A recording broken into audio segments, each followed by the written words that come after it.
Сәлеметсіздер ме білім алушылар? Бүгінгі меңгеретін тақырыбымыз тұрлаусыз мүшенің бір түрі пысықтауыш. Пысықтауыш дегеніміз сөйлемде іс-әрекет қимылдың жай-күйін, мезгілін, мекенін, себебін, мөлшерін білдіретін тұрлаусыз мүшенің бір түрі. Пысықтауыш қалай, қашан, қайтып, не үшін, неліктен, кім үшін, не себепті, қалай қарай деген сұрақтарға жауап береді. Пысықтауышқа мысал келтіретін болсақ, мына тақтадағы сөйлемдерге назар аударайық. Оларды әкесі әдейі шақыртып алған сияқты.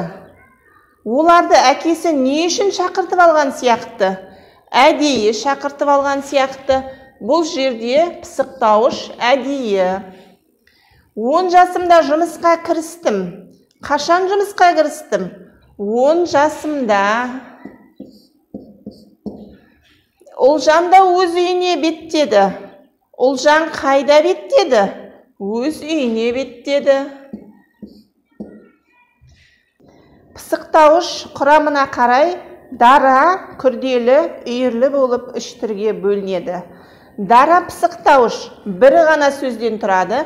Мысалы, бас инженер ұзақ сөйледі. Бас инженер қалай сөйледі? Ұзақ сөйледі.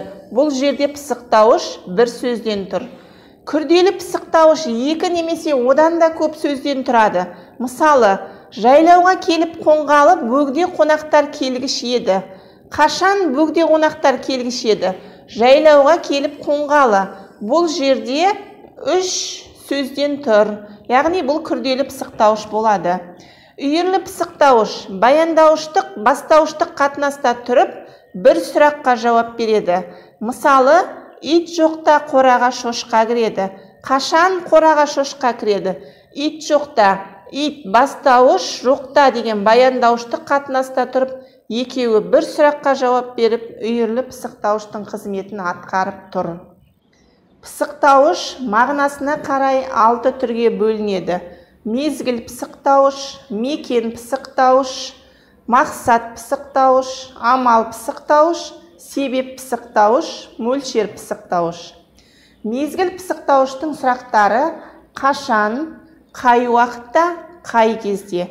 Мезгіл пысықтауыштың жасалу жолына келетін болсақ, мезгіл пысықтауыш мезгіл үстеуінен, жат септіктегі мезгіл мәнді зат есімнен, септеулік шылаулы сөзден жасалады.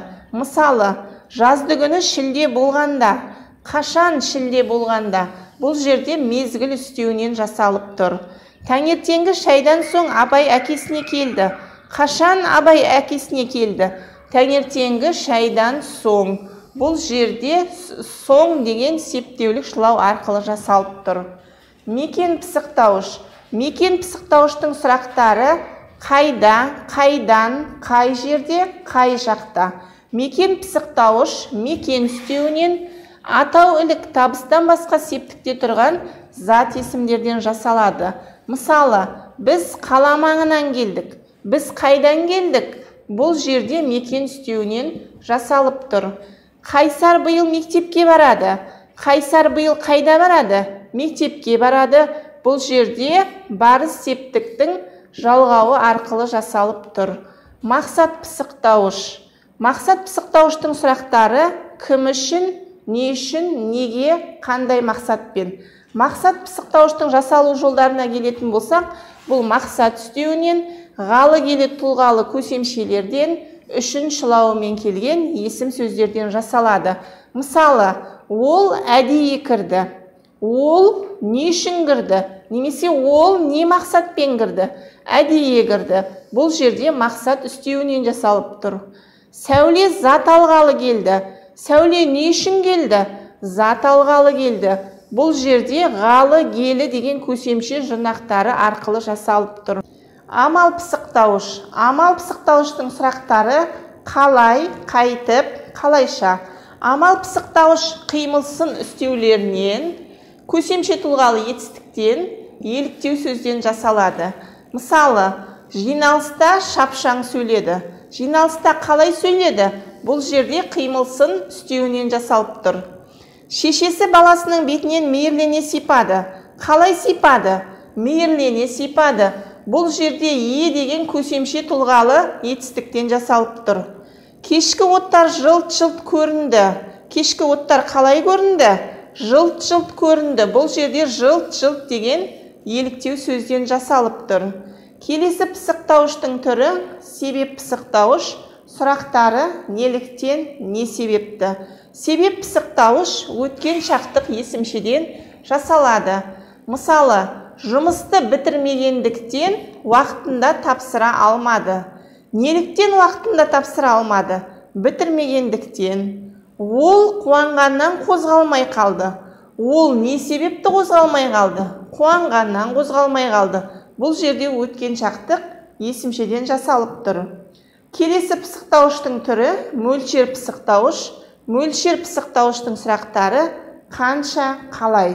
Мөлшер пысықтауыш мөлшер үстеулерінен мөлшер мәнді сан есімдерден жасалады. Мысалы, сабақта ұзақ сөйледі. Қалай сөйледі? Ұзақ сөйледі. Мөлшер үстеуінен жасалып тұр. Аз сөйлеп, көп тыңда. Қалай сөйлеп, қалай тыңда. Бұл жерде де мөлшер үстеуінен жасалып тұр. Білім алушы, сөйлем мүшесіне талдау тәртібіне назар аударалық. Олжабек сол түтіннің дәл түбінде көк өгізшені жіліктеп бұзып отыр. Не істеп отыр? Бұзып отыр. Баяндауышты тауып аламыз. Баяндауыш арқылы бастауышты табамыз. Кім бұзып отыр? Олжабек бұзып отыр. Олжабек қалай бұзып отыр? Жіліктеп бұзып отыр. Пысықтауыш қызметін атқарды. Олжабек нені бұзып отыр? Өгізшені толықтауыш қызметін атқарып тұр. Қандай өгізшені бұзып отыр? Көк өгізшені анықтауыш қызметін атқарды. Олжабек қайда бұзып отыр? Дәл түбінде бұзып отыр. Пысықтауыш қызметін атқарып тұр. Ненің түбінде? Түтіннің түбінде. Қай түтін? Сол түтін. Екеуі де анықтауыш қызметін атқарып тұр. Енді бұл сөйлемде екі пысықтауыш бар. Бірі дәл түбінде, екіншісі жіліктеп. Сол пысықтауыштарға талдау жасайтын болсақ, дәл түбінде бұл пысықтауыш құрамына қарай күрделі пысықтауыш, себебі дәл және түбінде деген екі сөзден жасалып тұр. Мағынасына қарай мекен пысықтауыш, қайда деген сұраққа жауап береді. Жасалу жолына қарай түбінде жатыс септікте тұрған зат есімінен жасалып тұр. Мына жерде ніде деген жатыс септіктің жалғауы бар. Байланысу түріне қарай келетін болсақ, бұл дәл түбінде бұзып отыр. Жатыс септік жалғауы арқылы байланысу меңгеру болып тұр. Жалғау арқылы байланысып тұр. Екінші пысықтауышқа келетін болсақ, бұл жерде құрамына қарай дара пысықтауыш, себебі жіліктеп деген бір сөзден жасалып тұр. Мағынасына қарай амал пысықтауыш, қалай деген сұраққа жауап береді. Жасалу жолына қарай жіліктеп, П көсемше тұлғалы етістіктен жасалып тұр. Байланысу түріне келетін болсақ, жіліктеп бұзып отыр. Бұл жерде қалай бұзып отыр? Көсемше тұлғалы етістіктен жасалып, жанасу түріне жатады. Ешқандай жалғаулықсыз орын тәртібі арқылы байланысып тұр. Бүгінгі сабағымызды осымен аяқтаймыз. Зейін қойып тыңдағандарыңызға рахмет.